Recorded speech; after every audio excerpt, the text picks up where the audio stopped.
Hello all of you. So welcome back to economics. और economics में 13th lecture है ये, और 13th लेक्चर में हम आ गए हैं दैट इज इंडिविजुअल फर्म्स ने कितना कंट्रीब्यूशन किया इस कैलकुलेशन पर। और लास्ट के 2 लेक्चर्स में हमने पूरा डिटेल्ड में देखा किस तरह से हम एक इंडिविजुअल फर्म्स ने कितना वैल्यू एडिशन किया है, कितना उसका GVA-MP है, NVMP या NVFC है, वो हमने निकालना सीखा है। क्लियर? कैसे निकालते हैं एक बार चार्ट को रिवाइज करें तो sale plus change in stock है। अगर प्रोडक्शन दिया है सेल्फ कंजम्पशन के लिए तो वो भी ऐड करेंगे। अच्छा, सेल तो सेल ऐसे भी निकल सकता है क्वांटिटी इनटू प्राइस, और इसके अलावा डोमेस्टिक सेल प्लस एक्सपोर्ट। फिर चेंज इन स्टॉक कैसे निकलेगा तो closing stock minus opening stock करके और वैल्यू ऑफ सेल्फ कंजम्पशन, इन तीनों को ऐड करते हैं तो we have a value of output. Value of output में से इंटरमीडिएट कंजम्पशन को हम माइनस करेंगे। इंटरमीडिएट कंजम्पशन माइनस करने के बाद आएगा GVA-MP। अच्छा, इंटरमीडिएट जो कंजम्पशन है, इंटरमीडिएट कंजम्पशन के 2 पार्ट हैं, परचेज और डायरेक्ट किस्म। डायरेक्ट किस्म बहुत कम दिया रहता है, फ्यूल और जो है इलेक्ट्रिसिटी या पावर है तो ही आएगा, नहीं तो नहीं आएगा कोई। इसके अलावा purchase as it is intermediate consumption ही कहलाता है, और अगर परचेज को भी अगर बाइफर्गेट करें तो डोमेस्टिक परचेज और इम्पोर्ट जो है वो 2 पार्ट में डिवाइड है। अच्छा, ये अपन ने देख लिया था कि अगर परचेज दिया हो और इम्पोर्ट दिया हो तो फिर इम्पोर्ट को लेना नहीं है। सिमिलरली वहां पर भी सेल दिया हो तो एक्सपोर्ट को फिर लेना नहीं है। ठीक है, फिर इंटरमीडिएट कंजम्पशन को माइनस करते हैं तो आता है gross value added at market price GVMP। फिर उसमें से डैप के और कौन कौन से नाम है, कंजम्पशन ऑफ फिक्स्ड एसेट्स या कंजम्पशन ऑफ फिक्स्ड कैपिटल, ठीक है, या रिप्लेसमेंट ऑफ एसेट्स। तो ये हम माइनस करते हैं तो आता है net value added at market value, फिर मार्केट प्राइस, फिर मार्केट प्राइस से फैक्टर कॉस्ट पे जाने के लिए minus indirect tax plus subsidy करना पड़ता है। क्लियर? फिर अपन ने ये देखे। अच्छा, फिर अपन ने इसके काफ़ी सारे क्वेश्चंस किए। फिर अपन ने इसमें जो है इंटर क्वेश्चन देखे। इंटर क्वेश्चन का मतलब है कि बीच में कोई चीज़, जैसे इंटरमीडिएट कंजम्पशन फाइंड करना है या सेल फाइंड करना है, तो उसके लिए अपन ने ये 2 इक्वेशन बनाई थी। याद आ रहा है आपको? ये 2 इक्वेशन बनाई और 2 इक्वेशन से हमने calculate. 2 equation is nothing but the horizontal form जो था, वर्टिकल जो फॉर्म था, उसको हॉरिजॉन्टल फॉर्म में लिख दिया। Sale plus change in stock is equal to value of output, और value of output is equal to that is intermediate consumption plus dep plus IT। जितने भी चीज़ें जो माइनस होती थी वो सब प्लस हो जाएंगी, और यहाँ पर जो प्लस होता था सब्सिडी वो लास्ट में माइनस हो जाएगा। तो इसके भी क्वेश्चन अपन ने किए थे। आज अपन एक कंसेप्ट पे आते हैं। अच्छा, होमवर्क किया है आपने? हाँ, देखिए यहाँ पे आपको होमवर्क तो जरूर ही करना है। तो चलिए, आपने कर लिया होगा, एक बार मिलाइए फटाफट। मैं यहाँ पर होमवर्क सॉल्व कर रहा हूँ और उसके बाद फिर हम नए कंसेप्ट पे आज चलने वाले हैं। ठीक है, तो let be start with the homework. तो सबसे पहले सेल, हाँ जी, सेल लिखेंगे। सेल दिख रहा है आपको? सेल कितना दिया हुआ है? तो यहाँ पर सेल सेल जो है 2000 यूनिट है, इनटू 10 रुपए का 1 यूनिट, तो टोटल हो गया 20,000। टोटल 20,000 का आ गया सेल। फिर उसके बाद माइनस, यहाँ प्लस करेंगे change in stock. Change in stock में देखिए क्लोजिंग और ओपनिंग दोनों सेम है। क्लोजिंग स्टॉक 4,000 माइनस 4,000, तो ये आ गया 0। सेल्फ कंजम्पशन दिया हुआ नहीं है, प्रोडक्शन फॉर सेल्फ कंजम्पशन, इन दोनों को ऐड करेंगे। दोनों को ऐड करने पे क्या आएगा भाई? Value of output, that is value of output again 20,000, 20,000 है। ठीक है, फिर उसके बाद इसमें से माइनस करते हैं क्या? Intermediate consumption. बिल्कुल सही है भाई बेटा, वेरी गुड बेटा, वेरी गुड।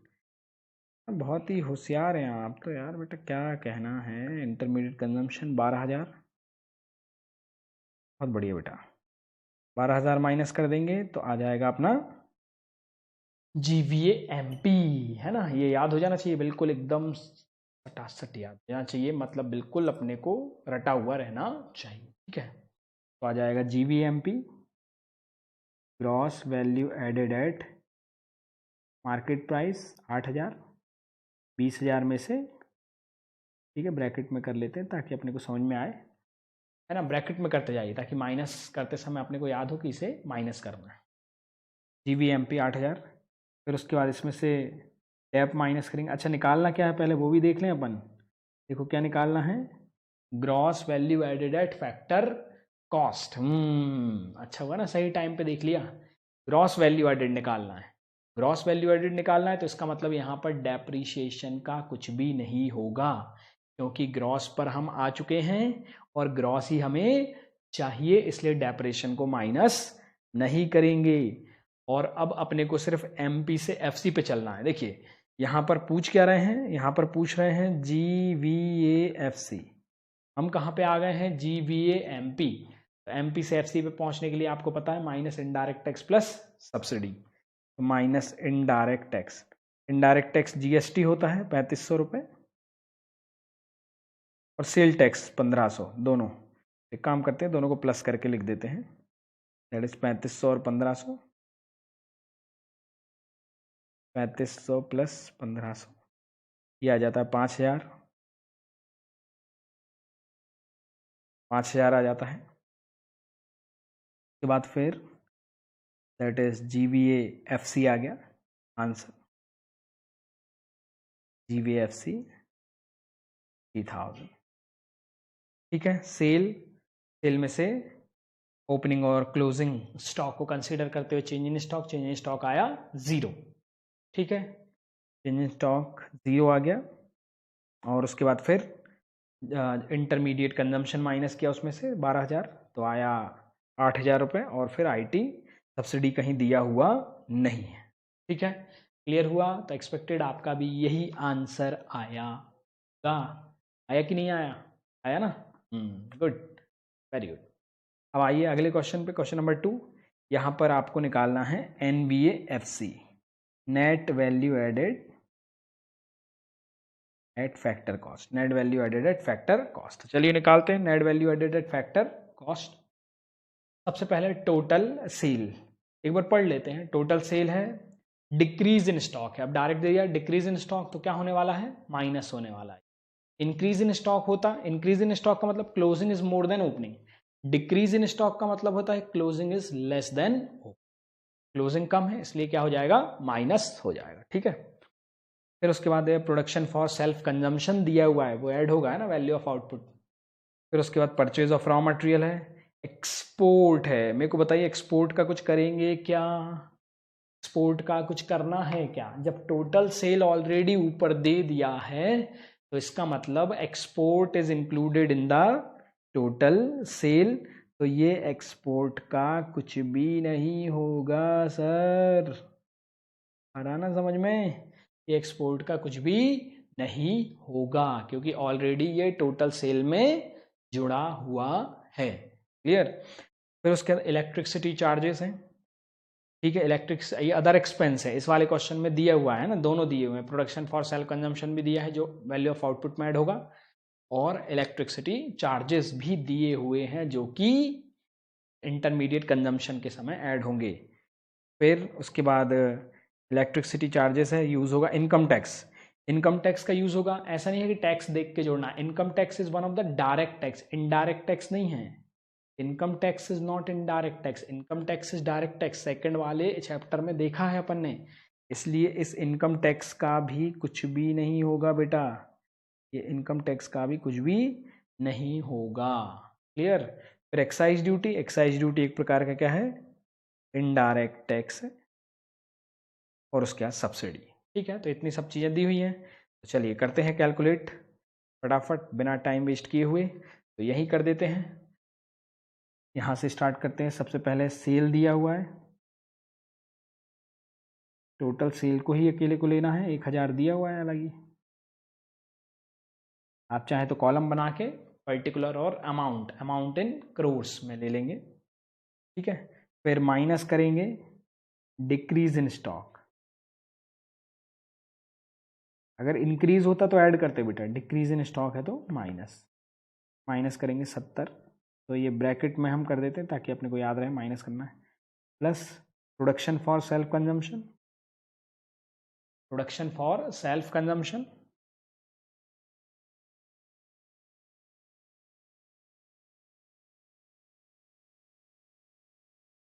कंजम्पशन है 120 ऐड होगा,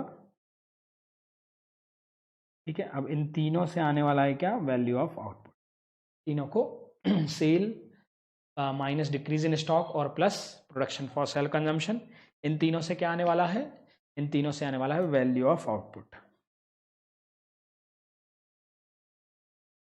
that is value of output. हाँ जी, कितना आता है बताएं। 1000 में 70 को माइनस करें और 120 को जोड़ें, तो अल्टीमेटली 70 में से यदि 120 जाता है तो कितना बचता है, ये 1050, 1050 ही बच रहा है ना, 1050 ही बच रहा है ना।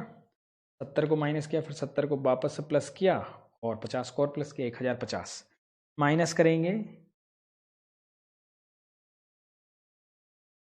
इंटरमीडिएट कंजम्पशन, याद आ रहा है, वैल्यू ऑफ आउटपुट में से माइनस करते हैं इंटरमीडिएट कंजम्पशन।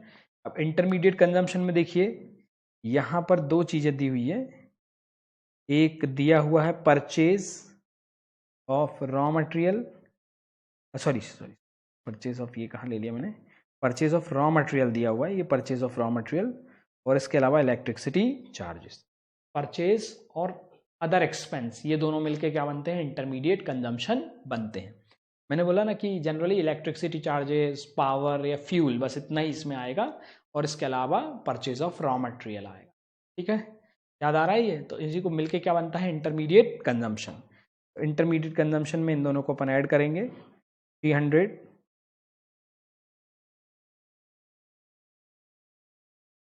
प्लस 50, 300 और प्लस 50, ठीक है, तो ये हो जाएगा टोटल 350, वैल्यू ऑफ आउटपुट 350 हो गया। तो यहाँ पर आ जाएगा वैल्यू ऑफ आउटपुट का GVA/MP, gross value added at market price, that is 700, और उसके बाद फिर इसमें से माइनस कर देंगे डेप्रीशिएशन आपको दिया हुआ है सबसे पहले, सेकंड नंबर, थर्ड नंबर पे 2000 रुपये, नहीं डेप्रीशिएशन आपको नीचे दिया होगा, डेप दिया हुआ है क्या, total sale, stock, production, purchase, export, electricity charges, size duty, नहीं दिया हुआ है इस क्वेश्चन में डेप, और पूछा तो नेट है, डेप दिया हुआ नहीं है, तो मान लेंगे कि डेप क्या है, 0, क्योंकि अगर क्वेश्चन में दिया हुआ नहीं है तो निल मानते हैं फिर उसको, ठीक है।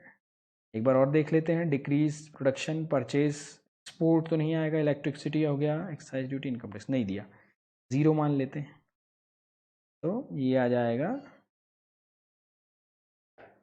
ये आ गया, दैट इज NVAMP आ गया 700, ठीक है, NVAMP 700, और फिर MP से FC पे जाने के लिए माइनस इनडायरेक्ट टैक्सेस और प्लस कर देंगे subsidy, minus indirect tax plus subsidy, indirect tax दिया हुआ है 70 रुपये, देखिए यहाँ नीचे, साइज ड्यूटी 70 और सब्सिडी 40 दी हुई है 40, तो भाई यहाँ पे 700 में से 700 में से 70 को करेंगे माइनस और 40 को करेंगे प्लस, तो ये आ जाएगा टोटल अपना, that is 670, that is NVFC। तो डेप नहीं दिया तो उसको 0 लेंगे बस इस वाले पॉइंट में, ये खास है, बाकी तो लगभग सेम है। मेरे ख्याल से आपको क्लियर हो गया होगा। आपका क्वेश्चन यार GVAMP तक तो आना चाहिए था 700, उसके बाद जरूर डेप में आप थोड़ा सा कंफ्यूज हो गए होगे, नहीं दिया तो क्या करना, 0 लेना है, उसके बाद आगे प्रोसेस 670, ये आंसर आ गया, ठीक है, क्लियर हुआ। फिर आते हैं अगले क्वेश्चन पे, अब इसमें भी काफ़ी सारी चीज़ें दी हुई हैं, चलिए फटाफट क्वेश्चन आपने किया होगा, एक बार हम भी यहाँ पर देख लेते हैं, ठीक है, ध्यान से अपने को करना है इसको। सबसे पहले देखिए फॉर्मेट सेम रहेगा, कोई भी एक्स्ट्रा चीज़ नहीं आएगी, बस चीज़ों को पहचानना है कि कौन सा आएगा कौन सा नहीं आएगा। सेल, अब सेल जरा एक बार पढ़िए। परचेज दिया हुआ है रॉ मटेरियल का डोमेस्टिक मार्केट से, मतलब डोमेस्टिक परचेज दिया हुआ है। Increase in the unsold goods दिया हुआ है, अनसोल्ड गुड्स का इंक्रीज है। इंपोर्ट ऑफ रॉ मटेरियल, ठीक है, इंपोर्ट डोमेस्टिक जोड़ने वाले। रिप्लेसमेंट ऑफ फिक्स कैपिटल का मतलब डैप है ये, replacement of fix capital dep. Power charges आएगा, एक्सपोर्ट आएगा। अगर ये देखिए डोमेस्टिक सेल दिया हुआ है, डोमेस्टिक सेल और एक्सपोर्ट। अब डोमेस्टिक सेल दिया है then we add the export. अकेला सेल दिया होता तो हम एक्सपोर्ट को ऐड नहीं करते, क्योंकि डोमेस्टिक सेल दिया हुआ है इसलिए हम ऐड करेंगे। तो डोमेस्टिक सेल कितना है 1200 और एक्सपोर्ट कितना है भाई 200, तो यहाँ पर ऐड हो जाएंगे दोनों। 1200 डोमेस्टिक सेल प्लस 200 एक्सपोर्ट, तो टोटल हो गया 1400, 1400 रुपये, ठीक है 1400। फिर इसमें चेंज इन स्टॉक, तो इंक्रीज इन स्टॉक दिया हुआ है तो ऐड होगा ये, तो इंक्रीज इन स्टॉक, ठीक है, that is increase in stock. कितना दिया 20, ये होगा। अच्छा लास्ट में देखिए goods used for self consumption, self consumption के लिए तो प्लस करेंगे self consumption,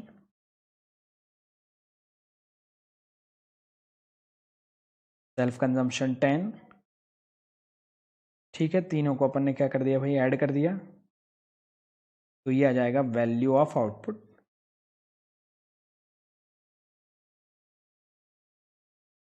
value of output कितना आ गया 1430, 1430, क्लियर। उसके बाद फिर माइनस करेंगे इसमें इंटरमीडिएट कंजम्पशन। अब इंटरमीडिएट कंजम्पशन में जरा ध्यान दो अब उसमें, क्योंकि थोड़ा सा आपको समझना जरूरी है। देखिए इंटरमीडिएट कंजम्पशन मैं आपको वापस ले चलता हूँ जहाँ पर अपन ने कैलकुलेशन किया था इंटरमीडिएट कंजम्पशन के लिए स्पेशली। देखिए इंटरमीडिएट कंजम्पशन देख रहे हैं आप, इंटरमीडिएट कंजम्पशन में सबसे पहले क्या है परचेज और डायरेक्ट एक्सपेंस, ये है सबसे पहले परचेज और डायरेक्ट एक्सपेंस है। अब परचेज में फर्दर डिवाइडेड डोमेस्टिक परचेज और इंपोर्ट। इसका मतलब ये हुआ कि यहाँ पे बिल्कुल सिंपल सा मतलब ये हुआ कि यहाँ पर अगर मैक्सिमम आना चाहे तो 3 चीजें आएंगी। मैक्सिमम आना चाहे तो कितनी 3 चीजें आएंगी, कौन कौन सी? अगर जैसे परचेज है तो परचेज के 2 पार्ट हैं, ठीक है। मैक्सिमम आना चाहे तो 3 चीजें आएंगी। तो परचेज है तो परचेज के 2 पार्ट है, डोमेस्टिक परचेज और इंपोर्ट। तो परचेज डोमेस्टिक परचेज और इंपोर्ट से बना है। इसके अलावा यदि डायरेक्ट एक्सपेंस दिया है तो वो भी आएगा, मतलब वो तो 2 तो वो हो गई डोमेस्टिक परचेज, क्योंकि हमको परचेज कैसे मिलेगा, तो परचेज में हमें इन दोनों को क्या करना पड़ेगा प्लस करना पड़ेगा। तो डोमेस्टिक परचेज प्लस इंपोर्ट, तो ये क्या बनेंगे परचेज। और जब परचेज में अपन क्या प्लस कर देंगे डायरेक्ट एक्सपेंस प्लस कर देंगे, तब क्या बनने वाला है इंटरमीडिएट कंजम्पशन बनने वाला है। फिर क्या बनने वाला है इंटरमीडिएट कंजम्पशन। इसका मतलब ये हुआ कि अगर हमें इंटरमीडिएट कंजम्पशन बनाना है तो हमें 3 चीजों को जोड़ना पड़ेगा। Three things we have to add, domestic purchase, import और डायरेक्ट एक्सपेंस। अगर क्वेश्चन में ये तीनों अलग अलग दिए हैं तो मैक्सिमम क्वेश्चन में मैंने कहा डायरेक्ट एक्सपेंस नहीं दिया रहता, मगर ये वाले क्वेश्चन में आपको तीनों चीजें दी हैं, क्योंकि ये एक फुल फ्लैश क्वेश्चन है। तीनों चीजें दी हैं भाई, डोमेस्टिक परचेज भी दिया है, इंपोर्ट भी दिया है और डायरेक्ट एक्सपेंस भी दिया है। ये तीनों चीजें दी हुई है, तो we have to add all the 3 things. हमें इन तीनों चीजों को क्या करना पड़ेगा ऐड करना पड़ेगा, ठीक है।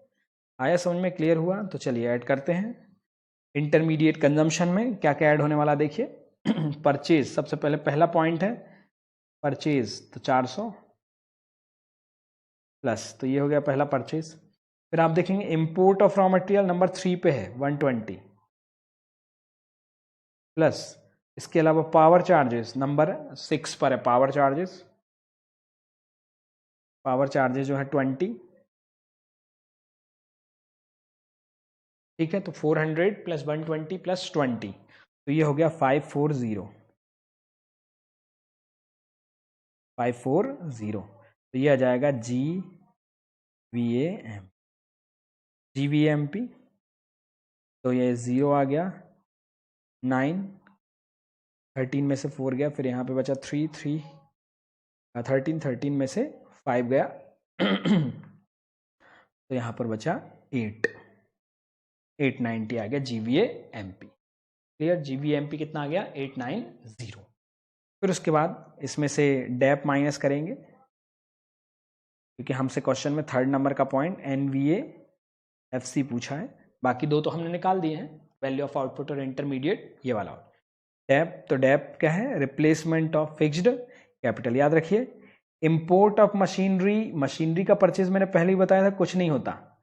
मशीनरी का परचेज हमारे कोई काम का नहीं है। मशीनरी के परचेज में भले वो इंपोर्ट करो आप या आप उसको यहीं से खरीदो, आएगा ही नहीं। डेप्रिशिएशन आता है उसका, परचेज नहीं आता है। क्लियर, तो यहाँ पे हम जो है डेप्रिशिएशन को माइनस करेंगे। Depreciation replacement of fixed asset बोलते हैं उसको। 50 हो गया, तो माइनस किया तो ये आया NVA-MP,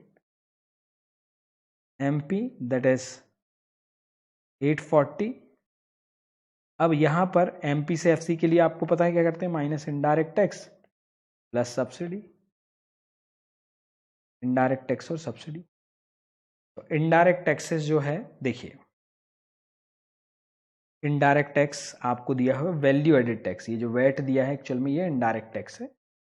और सब्सिडी, ये सब्सिडी दी, इसके अलावा और कोई टैक्स नहीं दिया है। तो इनडायरेक्ट टैक्स 10 दिया हुआ है, 10 को माइनस करेंगे ना, इन सबको माइनस किया है तो ब्रैकेट में कर दिया, और सब्सिडी 30 को प्लस करेंगे, तो ये आ जाएगा total 860, that is called NVA। अपना 3 चीजें पूछी थी यहाँ, करेक्ट, तीनों चीजें। सबसे पहले वैल्यू ऑफ आउटपुट का पहला आंसर, दूसरा IC और तीसरा NVA-FC। तो 3 आपसे उन्होंने क्वेश्चन पूछे थे, तो तीनों के आंसर अपन ने फाइंड आउट किए। क्लियर हुआ ये क्वेश्चन, ये एक फुल फ्लेज क्वेश्चन था, काफी सारी चीजें इसमें अपन ने कवर की हैं। ठीक है, तो जब भी आप 1-2 बार इस क्वेश्चन को करेंगे, ऑटोमेटिकली आपको क्लियर होगा कि क्या क्या चीजें अपने को ऐड करना है।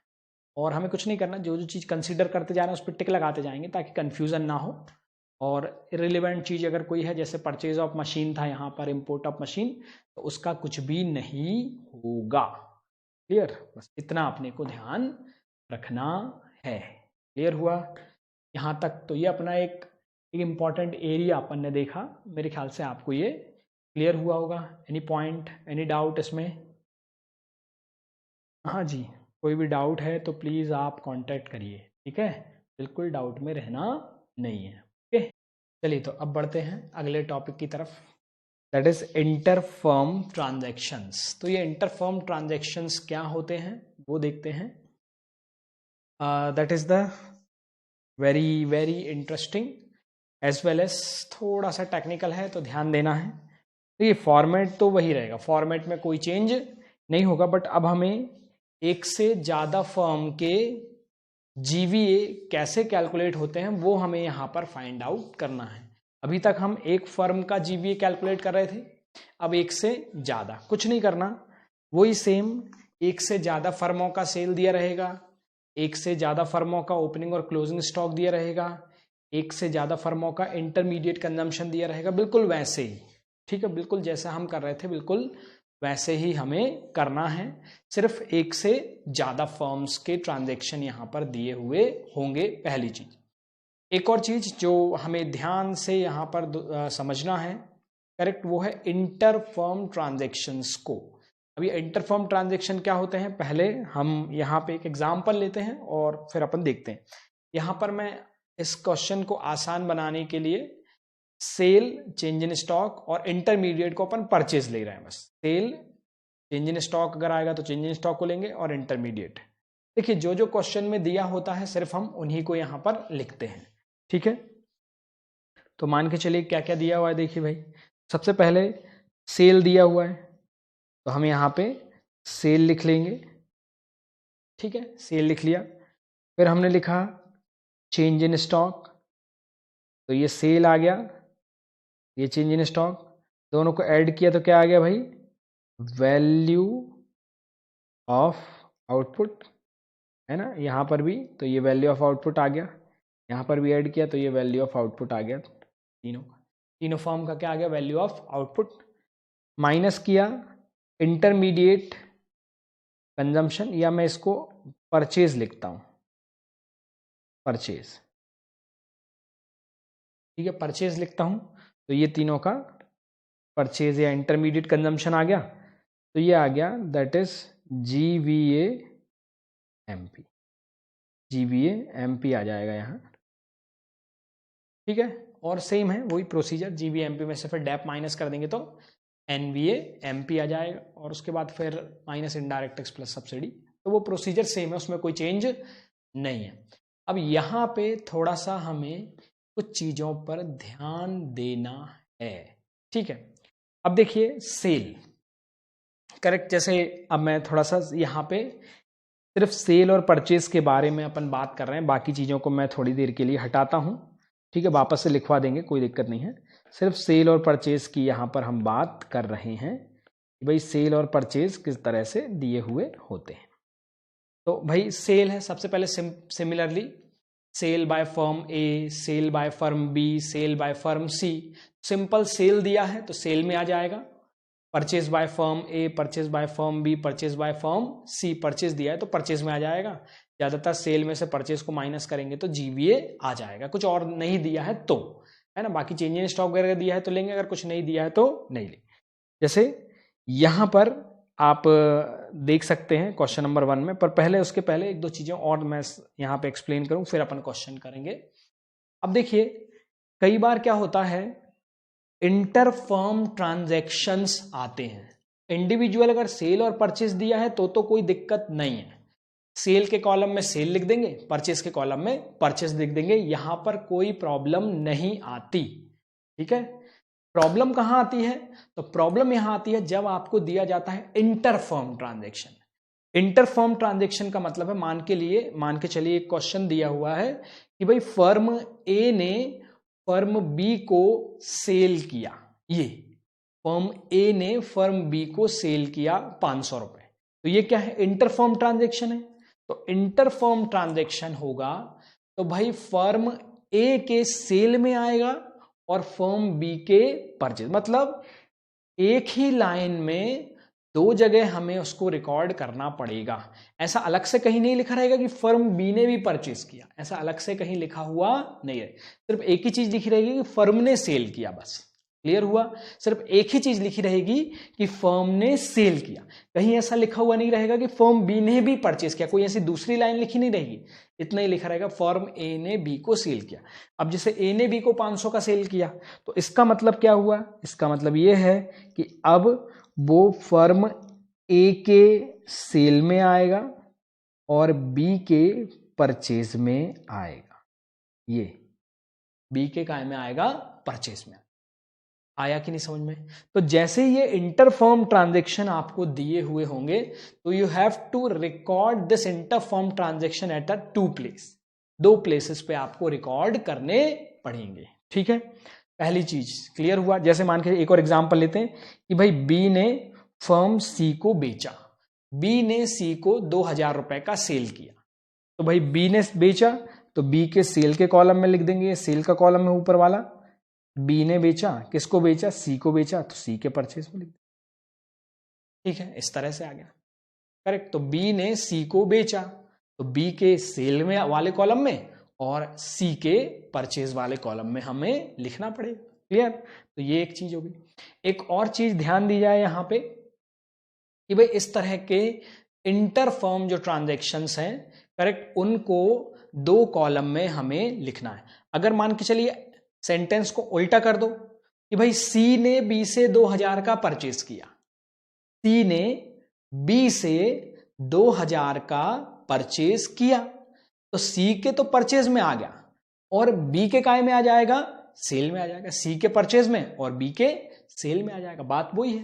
बी ने बेचा, मतलब इन दोनों में से कोई एक ही लाइन क्वेश्चंस में आएगी और इसको आपको 2 जगह, तो याद रखिए आप कि if there is an inter firm transaction so you have to record this at the 2 places, एक के सेल में और दूसरे के परचेज में।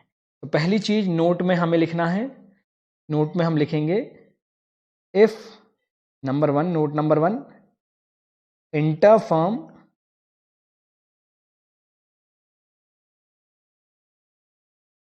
Inter-firm transaction record eight 2 places, 2 जगह पर रिकॉर्ड होगा, 2 places पर, करेक्ट। कहां कहां? एक के सेल में और दूसरे के परचेज में, एक सेल में और दूसरा परचेज में रिकॉर्ड होगा। क्लियर हुआ यहां तक? Any point, any doubt? ठीक, तो ये पहली चीज आपको एकदम क्लियर होनी चाहिए।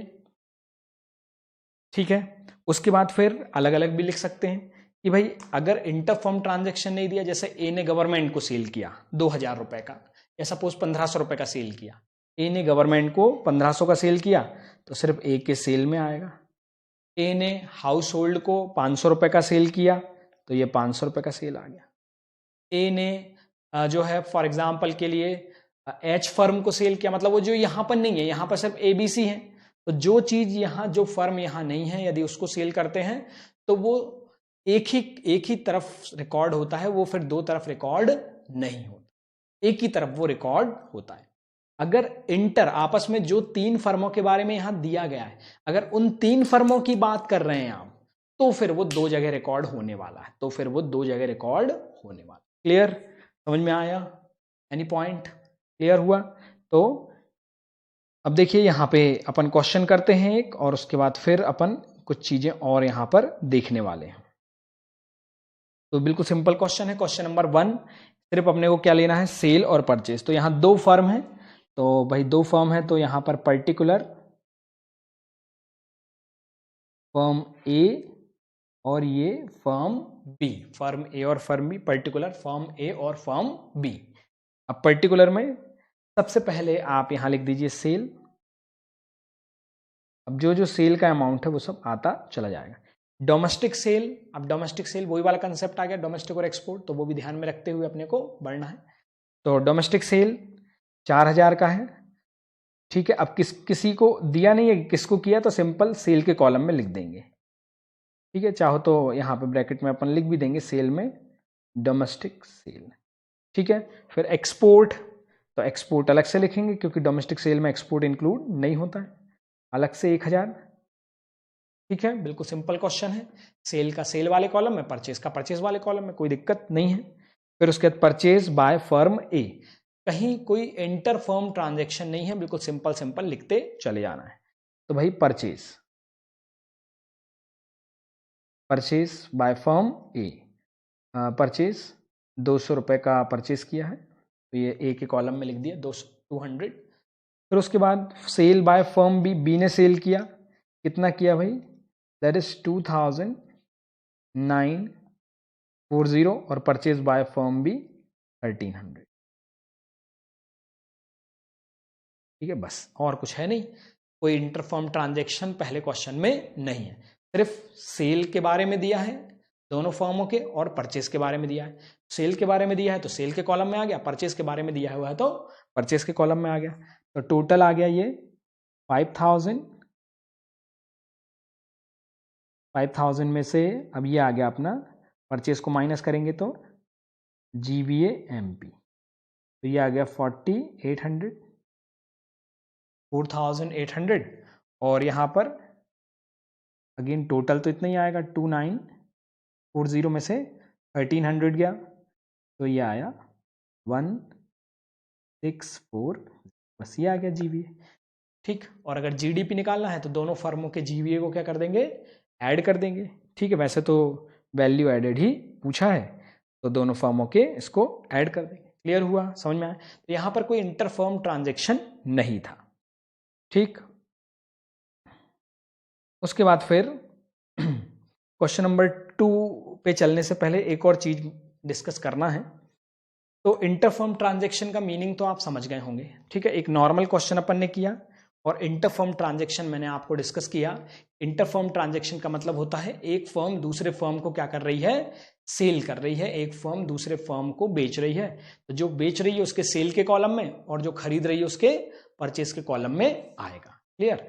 Now the other thing is the important thing also, note number 2 भी है ये हमारा, पहले उसको समझ लेना कि भाई अब क्या होगा कि जैसे मान के चलिए कि अगर आपको किसी भी एक फर्म का टोटलिटी में अमाउंट दिया हुआ है, किसी एक फर्म का टोटलिटी में, अब ये इंटर फर्म से अलग बात कर रहे हैं अपन, ये एक पॉइंट अलग था जो हो गया अपना, अब एक दूसरी पॉइंट के बारे में बात कर रहे हैं कि अगर किसी फर्म का टोटल सेल दिया हुआ है, मान के चलिए कि सबसे पहली लाइन लिखी हुई है कि फर्म ए का टोटल सेल है सपोज 5,000 रुपए, तो फर्म ए का टोटल सेल है 5,000, तो हमने ये 5,000 जो है टोटल सेल लिख लिया। फर्म ए का टोटल सेल कितना है, 5,000। अब दूसरी लाइन में लिखा हुआ है कि फर्म ए ने बी को 500 रुपए का सेल किया। फर्म ए ने बी को, सबसे पहले ये 5,000 क्या है, तो ये 5,000 टोटल सेल लिखा है आपने, ये 5,000 क्या है, टोटल सेल। ठीक है, अब दूसरी लाइन क्या लिखी हुई है, दूसरी लाइन लिखी हुई है कि फर्म ए ने फर्म बी को 500 रुपए का सेल किया, ये दूसरी लाइन लिखी हुई है। अब थोड़ा ध्यान से समझो कि अब फर्म ए ने बी को बेचा, तो हम क्या करते, जनरली क्या ट्रांजैक्शन की एंट्री आपको बताई थी कि भाई आप यहाँ पे फर्म ए के सेल में लिखते और फर्म बी के परचेज में लिखते, एग्री, यही बताया था। बट अब ध्यान दो कि भाई ये जो 5,000 रुपए है ये मैंने क्या कहा, टोटल सेल है।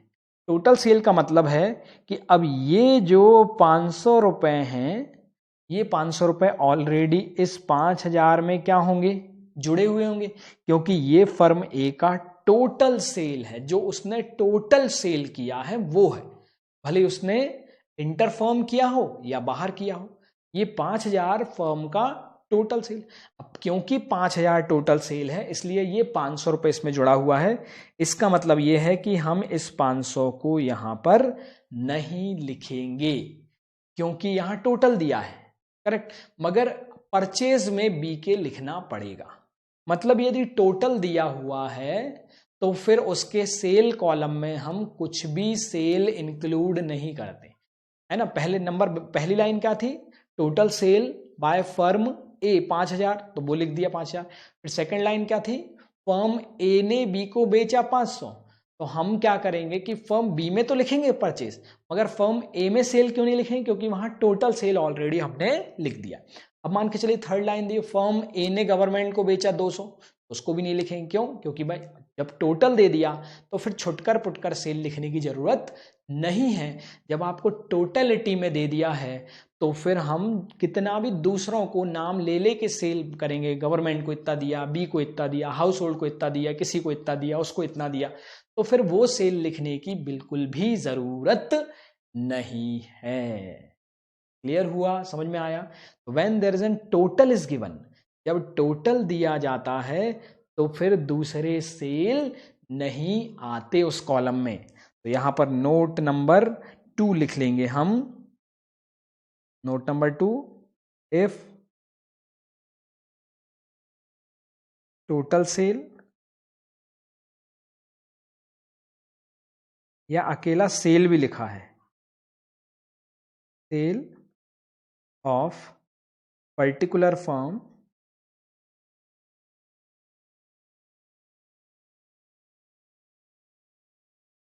is given,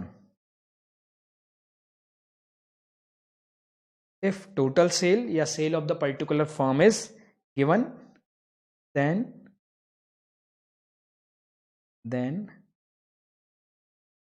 no other sale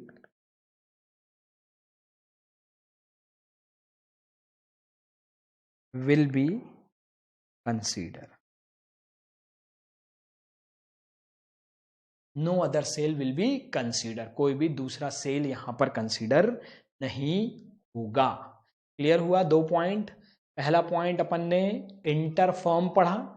inter firm में बिल्कुल क्लियर है कि एक फर्म दूसरी फर्म को सेल करेगा तो उसके परचेज सेल में आएगा, दूसरे के परचेज में। और सेकंड नंबर का पॉइंट क्या है कि यदि क्वेश्चन में टोटलिटी में कुछ दिया हुआ है, टोटल दिया हुआ है, तो टोटल दिया हुआ है तो फिर हम उसके कॉलम में कोई दूसरा सेल नहीं लिखेंगे, फिर भले ही अलग से उसने कितना भी दिया हो। हाँ, मगर यदि फर्म का दिया है तो दूसरी फर्म जिसको सेल किया उसके परचेज में लिखना पड़ेगा, मगर इसके सेल में नहीं आएगा क्योंकि ये पूरा सेल जो है फुल दिया हुआ है। चलिए क्वेश्चन नंबर सेकंड समझते हैं। इसको समझेंगे तो थोड़ा और क्लैरिटी आपको आएगी। देखिए फर्म, सबसे पहले पूरा क्वेश्चन अपन पढ़ेंगे ताकि अपने को टोटलिटी में अगर कहीं दिया है तो वो अपने को मिल जाए, तो वापस से उसको अपन कंसीडर नहीं करेंगे। तो देखिए, sale by firm B to general government, तो बी ने गवर्नमेंट को बेचा भाई, ठीक है। फिर सेल बाय फर्म ए ने सेल किया, टोटल सेल दिया हुआ है ए का। फिर sale by firm B to household, B ने हाउस होल्ड को बेचा, बिल्कुल ठीक है भाई, हाउस होल्ड को बेचा, एंट्री कर देंगे। फिर change in stock of firm A का सीधा चेंज इन स्टॉक दिया है, वैल्यू ऑफ आउटपुट निकालते समय इसको लेते हैं। फिर क्लोजिंग ऑफ फर्म बी और ओपनिंग ऑफ फर्म बी, दोनों दिए तो चेंज निकालेंगे। परचेज बाय फर्म ए का परचेज दिया है, कोई भी इंटर फर्म अभी तक नहीं आया है। Indirect tax paid by both firm और कंजम्पशन ऑफ फिक्स्ड एसेट, मतलब डेप है, इनडायरेक्ट टैक्स भी दिया है, डेप भी दिया है।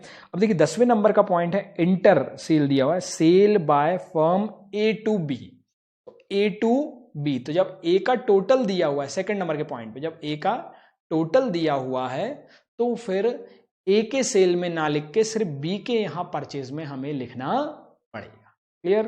तो हम यहां पर पहले चार्ट बना लेते हैं और उसके बाद फिर एक एक करके सारे ट्रांजैक्शन कंसीडर करेंगे। ठीक है, तो सबसे पहले आपको क्या करना है, वही भाई फर्म ए और बी दो बना लेना, particular firm A and B.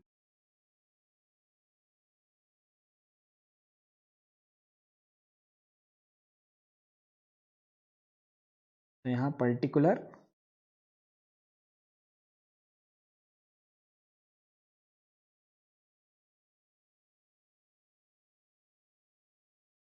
Firm ए और ये फर्म बी। ठीक है, सबसे पहले दोनों को अपन दो पार्ट में डिवाइड कर देते हैं।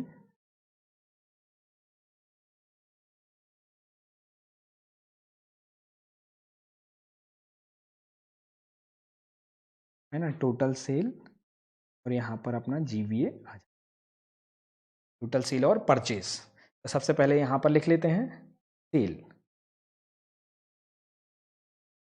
ठीक है, अब पहले पॉइंट से एक एक पॉइंट पढ़ते जाएंगे और जो ट्रीटमेंट उसका होता जाएगा वो लिखते जाएंगे, और यदि अभी ट्रीटमेंट नहीं होगा बाद में होगा उस पर टिक कर देंगे ताकि बाद में हमको आइडेंटिफाई करने में आसानी हो। तो सबसे पहले sale by firm B to government, तो बी का सेल दिया तो जस्ट आपने सेल लिख दिया, अब आप उनके कॉलम में लिखते चले जाएंगे। तो बी ने गवर्नमेंट को सेल किया, अब वो गवर्नमेंट को अलग से लिखने की जरूरत नहीं, गवर्नमेंट को सेल किया, इसको बस अपना अमाउंट लिखेंगे ताकि यहाँ क्लैरिटी आ जाए। 100। फिर सेल बाय फर्म ए का सेल है 500, तो ए के कॉलम में लिख दिया। फिर sale by firm B to household, B ने हाउस होल्ड को बेचा 350 का, तो ये 350 आ गया यहाँ। फिर लिख रहे हैं चेंज इन स्टॉक, तो यहां पर आ जाएगा भाई चेंज इन स्टॉक भी आ जाएगा सेल के साथ। चेंज इन स्टॉक डायरेक्ट ए का दिया हुआ है 20, तो 20 आ गया, प्लस करेंगे, कुछ दिया नहीं है तो प्लस में है मान के चलेंगे। फिर change in stock of firm A, फिर क्लोजिंग और ओपनिंग फर्म बी के दिए, तो बी का क्लोजिंग कितना है, सॉरी बी का क्लोजिंग है 20, बी का क्लोजिंग 40 है और ओपनिंग 30 है ना। तो यहां पर फर्म बी के लिए हम कैलकुलेट करें तो बी का क्लोजिंग माइनस ओपनिंग, तो यस 40 माइनस 30, तो ये आ गया 10, प्लस में आया ये भी तो प्लस करेंगे। ठीक, फिर purchase by firm A, purchase तो परचेज के कॉलम में परचेज बाय फर्म ए 320, पहले पूरा लिख लेते हैं फिर कैलकुलेशन करेंगे। परचेज बाय फर्म ए भी हो गया। फिर इनडायरेक्ट टैक्स और कंजम्पशन ऑफ फिक्स एसेट्स, ये दोनों अभी पेंडिंग है, आगे काम पड़ेंगे। ठीक है, इनडायरेक्ट टैक्स और कंजम्पशन ऑफ फिक्स एसेट। फिर 10th नंबर का देखिए, sale by firm A to B, ध्यान दीजिए, sale by firm A to B. अब ए ने बी को बेचा, तो ए ने बी को बेचा तो क्या पहले बताओ ए के सेल में लिखेंगे क्या? नहीं, क्योंकि ए के सेल में इसलिए नहीं लिखेंगे क्योंकि ए का पूरा सेल हमने रिकॉर्ड कर लिया है, यहां पर टोटल सेल आ गया है, इसलिए यहां पर जब सेल अकेला दिया रहता है तब भी उसे टोटल ही माना जाता है। तो ए के कॉलम में तो कुछ भी नहीं आएगा क्योंकि ए का टोटल सेल आप ऑलरेडी लिख चुके हो, ठीक है। मगर बी के कॉलम में जरूर आएगा, बी ने परचेस किया है तो बी के कॉलम में आएगा 200। क्लियर हुआ? समझ में आया ये ट्रांजैक्शन? बिल्कुल आना ही चाहिए, कोई डाउट तो नहीं है ना। ए के ट्रांजैक्शन में ए के कॉलम में नहीं आएगा क्योंकि टोटल दिया हुआ है, मगर बी के कॉलम में आएगा क्योंकि यहां टोटल नहीं दिया हुआ। बस अब कुछ नहीं करना, अब हमें यहां टोटल करना है, ठीक। तो भाई 520 में से 320 तो ये आ जाएगा GVAMP 520 में से 320 गए तो 200 आ गया। सिमिलरली इसको ऐड करेंगे तो ये हो जाएगा 460 में से 200 गए तो 260 आ गया। तो ये आ गया GDP MP दोनों का। अब अपने को क्या निकालना है? देखो वैल्यू एडेड दोनों के निकाल दिया GDP। अब अपने को निकालना है gross domestic product at market price, GDP MP निकालना है। वैल्यू एडेड तो आ गई है, वैल्यू एडेड ही है, ग्रॉस वैल्यू एडेड है भले ही मगर वैल्यू एडेड है। अब GDP MP तो याद है अपन ने पढ़ा था, एक फर्म के लिए जीवीए होता है और पूरे देश की फर्मों का जोड़ दो तो क्या बन जाता है? GDP। तो अब यहां पर जब GDP पूछा तो हम ऐसा समझते हैं कि ये जो दोनों फर्म है, फर्म ए और फर्म बी, दोनों ही फर्म सिर्फ पूरे देश में दो फर्म ही हैं, तो हमें GDP निकालना है। तो दोनों फर्म को जीवीए को जोड़ देंगे तो क्या आ जाएगा? GDP आ जाएगा। तो जब आप GDP कैलकुलेट करेंगे तो 200 प्लस 260 इन दोनों को ऐड कर देंगे। तो यहाँ पे मैं कर देता हूँ यहाँ ऊपर, तो यहाँ पर GDP कैसे आया? तो 200 प्लस 260 सॉरी, तो 460 हो गया, ठीक है। दोनों को ऐड किया, समझ में आया? 200 और यहाँ लिख भी देता हूँ मैं, 200 प्लस 260 दोनों को ऐड किया, 200 प्लस 260 तो ये आ गया 460। फिर इसमें से माइनस करेंगे अपन डेप। आपको याद है GDP MP में से डेप माइनस करते हैं आप, आ जाता है NDP MP। याद आ रहा है कि नहीं? वो अपन ने ट्रिक पढ़ी थी, हाँ। GDP MP में से डेप माइनस करते तो NDP। डेप दिया है कंजम्पशन ऑफ फिक्स एसेट्स 120, 120, तो 120 को माइनस किया तो आ गया ये 340, NDP MP 340। अब 340 के बाद अब इसमें से MP से FC पे जाएंगे आप, तो minus indirect tax plus subsidy. Subsidy तो कहीं हमें दी हुई नहीं है, सिर्फ माइनस कर देंगे इनडायरेक्ट टैक्स। इनडायरेक्ट टैक्स दिया हुआ है कितना? 75 दिया हुआ है, 75 को माइनस कर देंगे तो कितना आ जाता है भाई? 5, ठीक है। यहाँ 10 आ गया, 10 में से 5 गया 5, 3 और ये आ जाता है 13, 6 और 2 दैट इज NDPF। तो ये तीनों अपने आंसर जो पूछे गए थे। क्लियर हुआ? समझ में आया? देखिए इंटर फर्म ट्रांजेक्शन, यहाँ दो चीज अपने को ये क्वेश्चन दो चीज सिखा रहा है। पहली चीज क्या है कि जहां टोटल दिया है, ए फर्म ए में आपको ध्यान देंगे, फर्म ए में यहाँ पे टोटल दिया था, अब टोटल दिया हुआ है ऑलरेडी, तो फिर हमें अलग से फिर कोई दूसरा ट्रांजैक्शन लिखने की जरूरत नहीं है। अगर टोटल दिया है, जैसे ये फर्म ए का टोटल दिया था 500, तो फिर कुछ अलग से लेने की जरूरत नहीं है। और दूसरा इस क्वेश्चन में इंपॉर्टेंट चीज हमने सीखी कि यदि इंटरफर्म ट्रांजैक्शन है तो याद रखिए इंटरफर्म लिखेंगे, और यदि टोटल दिया है तो फिर सेल के कॉलम में नहीं आएगा, मगर परचेज के कॉलम में 200 जो हमने लिखा है वो जरूर आएगा। क्लियर? क्योंकि इंटरफर्म ट्रांजैक्शन है तो दो में रिकॉर्ड होना चाहिए, मगर क्योंकि एक का ऑलरेडी टोटल लिख चुके हैं इसलिए वहां रिकॉर्ड नहीं होगा। क्लियर? अगर ये टोटल नहीं होता तो जरूर हम रिकॉर्ड करते, बिल्कुल करते भाई, कोई उसमें दिक्कत नहीं। क्लियर? समझ में आया? Any point, any doubt? तो अब हम ये वाला क्वेश्चन एक आपको करना है, ठीक है। क्वेश्चन नंबर 3 जो है ये एक बार आप करके देखिए, फिर मैं आपको नेक्स्ट लेक्चर में ये बताऊंगा, पर पहले आप करके देखिए, है ना। 2-3 क्वेश्चन और करेंगे अपन नेक्स्ट लेक्चर में इससे रिलेटेड, पर आपको पहले, क्योंकि ये दोनों क्वेश्चन तो मैंने किए हुए हैं, तो मेरे करने से देखिए यहाँ पर आप सबसे पहली चीज़, सबसे इम्पॉर्टेंट चीज़ है कि टेक योर टाइम। कोई दिक्कत नहीं है, टाइम लग रहा है, टाइम लगने दीजिए। करेक्ट, क्योंकि जब तक आप उस चीज़ के साथ टाइम स्पेंड नहीं करेंगे, जब तक वो समझ में नहीं आएगा। बिल्कुल टाइम लगने दीजिए, कोई प्रॉब्लम नहीं है।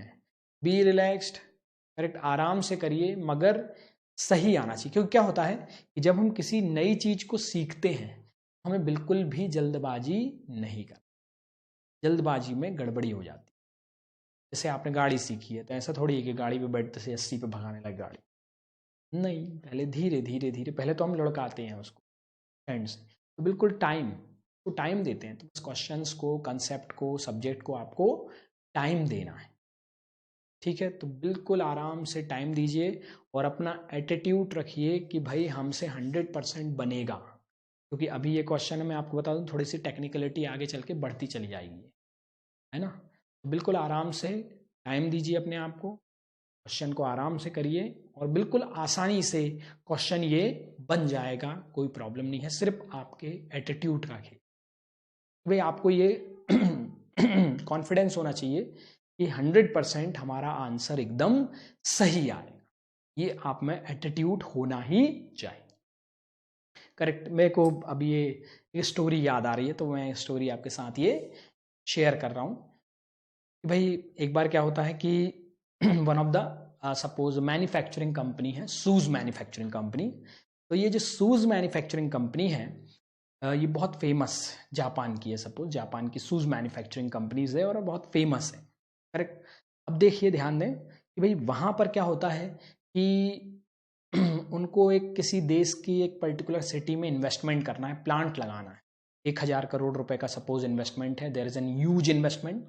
और वो अपने बहुत ही बेहतरीन एक एग्जीक्यूटिव को, एक ऑफिसर को भेजते हैं कि जाओ उस देश में देख के आओ कि उस देश में हम जो प्लांट लगाएंगे वो चलेगा कि नहीं, वहाँ शूज़ वगैरह की डिमांड क्या है। तो वो एग्जीक्यूटिव जो है अपने बेहतरीन एग्जीक्यूटिव्स को भेजते हैं और वो आता है और देखता है कि ये जो देश है जिसमें हम प्लांट लगाने वाले हैं अपना, ये जो सिटी है जहाँ पर प्लांट लगाने वाले हैं, वहाँ पर एक भी बंदा जो है वो शूज़ यूज़ नहीं करता, है ना, शूज़ का इस्तेमाल नहीं करता वहाँ पे। तो वो तुरंत अपने डायरेक्टर को फ़ोन लगाता है कि साहब यहाँ पे तो बड़ी दिक्कत है। बोले क्या दिक्कत है भाई? बोले आप तो इन्वेस्टमेंट करना चाह रहे हैं, मगर मैं आपको बता दूं कि यहाँ पर कोई बंदा जो है वो शूज़ का इस्तेमाल ही नहीं करता है। करेक्ट, तो यहाँ पर अगर आप इन्वेस्टमेंट करेंगे तो अपना पूरा इन्वेस्टमेंट डूब जाएगा, प्रॉब्लम में आ जाएगी। इसलिए आप बिल्कुल अपना ये प्रोग्राम जो है ये रोक दीजिए, कैंसिल कर दीजिए। करेक्ट, तो एक इस तरह की प्रॉब्लम आ जाती है। तो वहीं फिर डायरेक्टर सोचता है कि यार एक काम करता हूँ, मैं एक और अपने अच्छे ऑफिसर को भेजता हूँ और फिर देखता हूँ कि क्या रिजल्ट आता है। वो अपने दूसरे बंदे को भेजता है कि जाओ भाई, तुम जाओ और तुम देख के आओ कि वहाँ पर अपने स्कोप क्या है, अपने शूज़ के लिए अपॉर्चुनिटी क्या है, अपने इन्वेस्टमेंट के शूज़ मैन्युफैक्चरिंग। तो दूसरा बंदा जाता है, फिर वो भी वही देखता है कि यहाँ पे तो कोई व्यक्ति शूज़ यूज़ ही नहीं करता है, शूज़ है ही नहीं किसी के पास। तो वो उसका पॉइंट ऑफ व्यू देखिए, वो क्या कहता है, वो फ़ोन करता है अपने डायरेक्टर को और वो बोलता है कि कितने का इन्वेस्टमेंट करना है सर। सर बोलते हैं 1000 करोड़ रुपए का इन्वेस्टमेंट का प्लान बनाया। नहीं सर, बढ़ा दो, there is an huge opportunity, क्योंकि यहाँ किसी के पास शूज़ ही नहीं है। तो देयर इज़ एन, आपने देखा कि एक ही सिचुएशन में दोनों बंदों का रिएक्शन क्या है, अलग अलग रिएक्शन है दोनों का। दोनों का जो देखने का नजरिया है वो अलग है। तो ये मैं बोल रहा हूँ आपसे कि एक ही क्वेश्चन है, सॉल्यूशन उसका होगा, बट आपका नजरिया क्या है उसको देखने का, that is a more important. आपकी सिचुएशन को देखने का आपका नजरिया क्या है, वो बहुत मायने रखता है। क्लियर हुआ? याद रखिए इस चीज को कि भाई आपका जो एटीट्यूड है वो बहुत काम करता है चीजों को सीखने, समझने और एग्जाम में परफॉर्म। तो there is an always positive attitude. हमेशा उस एटीट्यूड के साथ, उस कॉन्फिडेंस के साथ आपको जाना है कि भाई एग्जाम में, और अभी से प्रिपरेशन करना है। ऐसा नहीं है एग्जाम के टाइम में कोई जादू होने वाला नहीं रहता। 2 महीने पहले पढ़ लिए और पास हो गए, ये सब अब नहीं चलेगा। ठीक है ना। बोर्ड एग्ज़ाम थोड़ा सा तैयारी ज़बरदस्त जम के हमें करना पड़ेगा। क्लियर हुआ? तो इस क्वेश्चन को आप करिए और प्रैक्टिस करिए, ठीक है। कोई भी डाउट आता है तो मुझे आप बताइए, ठीक। Okay, bye bye. तो आज के लिए इतना ही हम ले रहे हैं, नेक्स्ट लेक्चर में फिर हम इसके आगे बात करें, ठीक। बाय, टेक केयर, ख्याल रखिए।